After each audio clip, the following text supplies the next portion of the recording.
আমার প্রিয় ছাত্রছাত্রী যারা সেমিস্টার ওয়ানে জার্নালিজম সাবজেক্টটা রেখেছো, মেজর মাইনর এমডিসি এবং আইডিসি যাতেই হোক না কেন, জ্ঞাপন চ্যাপ্টারটা কিন্তু তোমাদের জন্য খুব ইম্পর্ট্যান্ট। ঠিক আছে, তো দেখো আজকে এই নোটটা জ্ঞাপনের ওপর রেখেছি, যদিও একটা পার্ট জ্ঞাপন চ্যাপ্টারটা খুব বড়। জ্ঞাপন অর্থটা কি? জ্ঞাপন অর্থ হচ্ছে যে জ্ঞাপন করা কোনো একটা ইন্ডেক্স, সূচক, মানুষকে ফার্স্ট টাইম যেটা জানাচ্ছি, তারপর বিস্তারিতভাবে জ্ঞাপন হচ্ছে একটা বিশেষণ। ঠিক আছে, তো এটা হচ্ছে প্রচার করা। যেমন আমরা এর আগে একটা যদি বি লিখে দিই, কী হবে? বিজ্ঞাপন। বিজ্ঞাপন মানে কি? অ্যাডভার্টাইজমেন্ট।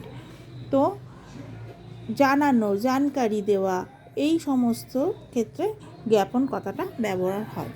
এখানে কিছু শর্ট প্রশ্ন করেছি। জ্ঞাপনের বৈশিষ্ট্য দেখো, বৃহৎ ও বৈচিত্র্যময় দর্শক থাকে, যান্ত্রিক মাধ্যম নির্ভরতা, বার্তা বা তথ্যের ব্যাপক প্রচার, দ্রুত গতি, একমুখী প্রক্রিয়া। তুমি তো অ্যাডভার্টাইজমেন্টটা করছো, লোকে দেখছে না পোস্টারটা মুছিয়ে ফেলে দিচ্ছে, না ভিডিওটা দেখে বেরিয়ে যাচ্ছে, সেগুলো তো তুমি জানতে পারছো না। তুমি তোমার ডিউটিটা করছো, তুমি লোকে জানাচ্ছ। ঠিক আছে, একমুখী প্রক্রিয়া। তারপর কি? জনমত গঠন ও সচেতনতা। কোনো একটা টপিক তুমি বললে, তার উপর তুমি সমীক্ষা চালালে, সার্ভে করলে। ঠিক আছে, যেগুলো ফিল্ড ওয়ার্কে হয়। আর একটা হচ্ছে প্রাতিষ্ঠানিক কাঠামো। কোনো একটা স্কুল কলেজ খুলেছো, কোনো একটা স্টাডি সেন্টার খুলেছো, কোনো একটা দোকান খুলেছো, হ্যাঁ, কোনো শপিং মল হচ্ছে, কী হয়? সেই লিফলেট দিতে দিতে যায়, প্রচার করে, মাইকে বলে, বা কোথাও একটা কোনো প্রোগ্রাম হবে, যেগুলো এইটাই হচ্ছে জ্ঞাপন অর্থে। ঠিক আছে, পার্থ চট্টোপাধ্যায়ের বইটা তোমরা ফলো করতে পারো। আচ্ছা, জ্ঞাপন শব্দটির ইংরেজি পরিভাষা দেখো, পাবলিক নোটিশ, যেটা বললাম, পাবলিক অ্যানাউন্সমেন্ট বা মাস কমিউনিকেশন। এছাড়াও দেখো কিছু কিছু ক্ষেত্রে পাবলিসিটি পাওয়ার জন্য অনেক কিছু হয়। একজনকে কম্বল দিচ্ছে, 4-5 জন দাঁড়িয়ে যাচ্ছে দিতে এবং ছবি তুলছে। তো আমরা কি জানি, প্রপার যারা দাতা হয় তারা এগুলো করে না। কিছু ক্ষেত্রে পাবলিসিটি হয়, সেরকম আবার দরকারও থাকে হয়তো। নোটিফিকেশান, অ্যাডভার্টাইজমেন্ট, এরকম। ঠিক আছে, তারপর দেখো গণজ্ঞাপনের গুরুত্ব। একটা গুরুত্ব তো থাকে। গুরুত্বটা কি? তথ্য সচেতনতা পরিবেশন করা। এই যে যখন আমাদের কোনো একটা যে মহামারীর মতো যখন করোনা এলো, সবাইকে জানকারি দেওয়া হচ্ছিল, সচেতন করা হচ্ছিল। তারপরে এই যে টিকাকরণগুলো থাকে, এই সবের ক্ষেত্রে সচেতনতা দেওয়া হয়। এই সামনে গরম পড়ছে, গরম খুব বৃদ্ধি পেলে টেম্পারেচার, সানস্ট্রোক হওয়ার জন্য মানুষকে অ্যালার্ট করা হয় যে এইগুলো করবে না, জল খাও, ডাব খাও, যেটা দেখে আসছি প্রত্যেক বছর। ঠিক আছে, তারপর কি? শিক্ষা বিনোদন। একটা ভালো ছবি রিলিজ হচ্ছে, যেমন কোন দিন কোন হলে টিকিটের দাম কম থাকে, আমার থেকে তোমরা বেশি জানো সেটা। ঠিক আছে, তো সেই দিনকে পড়া কামাই, কলেজ কামাই, এটসেট্রা এটসেট্রা।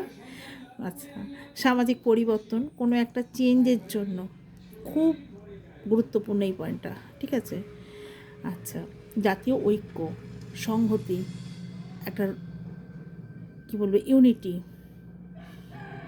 এটাকে রক্ষা করা, এই প্রচার মাধ্যমের মধ্যেই কিন্তু হয়ে থাকে। ঠিক আছে, তারপর দেখো আইকনিক জ্ঞাপনটা আজকে আমি বড় প্রশ্ন দিয়েছি। আইকনিক জ্ঞাপন বলতে কী বোঝো? এইটা কিন্তু তোমার আইডিসিতে এসেছে, সেমিস্টার 3-তে। তো জ্ঞাপন যেহেতু রয়েছে, তোমরা ফার্স্ট সেমে যারা মাইনরে আছো এবং অনার্সে আছো, এই পার্টটা একটু দেখেছো। এছাড়া জ্ঞাপনের নোটস, আমাদের স্টাডি মেটেরিয়াল সব রেডি আছে। যারা এখানে ক্লাস করে তারা জানে জ্ঞাপন, গণজ্ঞাপন, জ্ঞাপনের বৈশিষ্ট্য, এগুলোতে পয়েন্ট আউট করা, তার বিস্তারিত ব্যাখ্যা। তো তোমরা যদি কেউ ক্লাস করতে চাও, তাহলে আমাদের স্ক্রিনে দেওয়া ফোন নাম্বারে যোগাযোগ করে নিও। এখানে অনলাইন অফলাইন ক্লাসের ব্যবস্থা আছে। আর চ্যানেলটাকে সাবস্ক্রাইব করে রেখো, এরকম নোট পাওয়ার জন্য স্ক্রল করে করে লিখে নিতে পারো। সেমিস্টার 2 এর ক্লাস শুরু হয়ে যাবে আমাদের 20 ফেব্রুয়ারি থেকে, কেন কি পরীক্ষা পিছিয়ে গেছে। আমরা আবার এপ্রিল মাসে সেমিস্টার 1-এর নোটসগুলো নিয়ে একবার যারা এখানে কোচিং করে নিয়মিত রিভিউ করব। আপাতত আমরা সেমিস্টার 2 এর জন্য খানিকটা এগিয়ে যাব, নইলে পরে খুব সময় কম পাওয়া যাবে।